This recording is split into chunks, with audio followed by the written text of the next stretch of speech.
Welcome back. As it is a Tuesday here, I think that we're going to be playing this as it is Tuesday.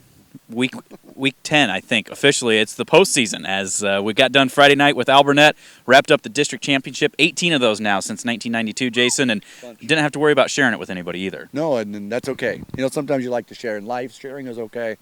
But here in West Branch, if there's a district championship on the line, we don't want to share. We'll just take it ourselves if we can. We're happy to take it, happy to take the number one seed officially.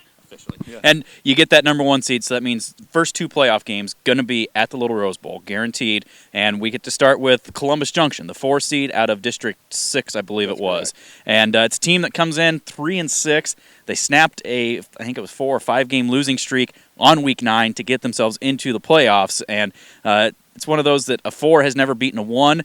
But you can't overlook them because they would love to be the first one to do that. Well, first things first, the two home games are guaranteed if you win the first one. I know you understand that, but they haven't. It's like no one has ever done that in the NCAA tournament. It doesn't happen in high school playoffs very much either. The Des Moines Register labeled this game the other day in Class 1A. They called it a David versus Goliath game, with Columbus being the David reference, West Branch being the Goliath. But this David packs a little bit of an athletic punch, man. Mauricio Ramirez, maybe, arguably one of the top 3-4 most electrifying, dangerous athletes in the class, Stephen. I mean, you look statistically, I'm sure he's had over 1,300 yard rushing. He has 400 or 500 yards, 360, I think, yards receiving. He's got 4 special teams touchdowns. He averages 41 yards every time he touches the ball on a punt return.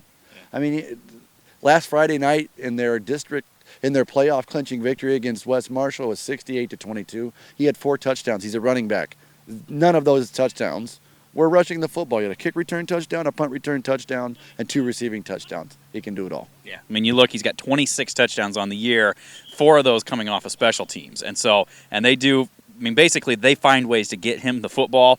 You don't want to fall asleep on the other guys, but really, West Branch defense is going to have to key on number 2, know where he's at all the time, and the ball's going to be somewhere close. Carter Colby, quarterback, has thrown for a little over 1,100 yards. When in doubt, he's probably going to throw it to the guy wearing jersey number 2, will ever be known now as just Mauricio. That's fun to say that. He's a great player. He's actually his family's really good friends with assistant coach Telly Zuniga.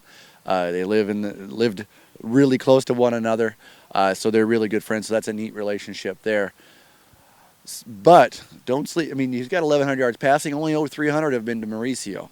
He's got other weapons too. They're not as big as West Branch up front. And I think, it's just cliche to say that, Stephen. But as an offensive lineman, about the 5th time I've mentioned that you were an offensive lineman, that's where it's all won anyway. And I think up front, the Bears should be fairly successful in opening up holes for Lennox or Kendon and keep giving Cooper Koenig time to throw the football. Those are all the cliche things, but I think those are the things that you're going to see hopefully come to fruition on tomorrow on Wednesday at the Little Rose Bowl, and the Bears can be successful if they limit those turnovers. Well, that's the thing that I noticed looking through some of the stats. I mean, this Columbus squad comes in. I mean, they score over 33 points per contest. They give up almost 41 per contest. I mean, it almost feels like the Big 12 right now, where you've got some great high-powered offense, but you haven't been able to find ways to stop teams, and I think that's their downfall. That's why they're sitting at 3-6 on the season. And they're giving up over 200 yards rushing. West Branch happens to have a guy rushing the football that has over 1,500 yards, is almost averaging 200 yards a game, and Luke Lennox. But they also have Koenig is rushed for almost 400 yards. Kendon is starting to really pop the last few games. It's getting that confidence, that's swagger, as the kids say back, getting past that first level and wanting to punish somebody that's trying to come up and tackle him. He'll get his 4 or 5 yards. So West Branch is averaging 240, just over 240 yards, almost 250, 248 and a half, I think, rushing, about 160 yards passing per game. So if you're a team that's giving up over 200 yards rushing, Stephen, and seeing a team that's averaging 250, well, if average is whole, West Branch should be pretty successful. Well, it is the first round of the playoffs. It's a short turnaround. You play Friday with Week 9. We're back at it Wednesday for Week 1 of the playoffs, and then another quick turnaround is we're going to play Monday night, assuming we get past Columbus. So no rest for the wicked here, but hopefully these guys are going to be able to stay fresh. I hope so, too. And congratulations to the Wildcats, by the way. I mean, it deserves mention that Columbus Junction, this is the first time they've been in the playoffs since 1997. I think this guy was on a football team that year, maybe as a junior in high school. Senior. Senior in high school. That was his senior year of high school. Was the last time. Not trying to age you here, but hats off to them. 18 years ago, they were in the playoffs the last time, and welcome back, and look forward to seeing them Wednesday night. It's going to be a great crowd. I think there's going to be a lot of good family and friends of Telly and Dano, who's Butch's son-in-law, is Telly's brother. It's going to be a good crowd, and I expect them to bring their best. And there's no better place to play it on a Wednesday night in late October than the Little Rose Bowl.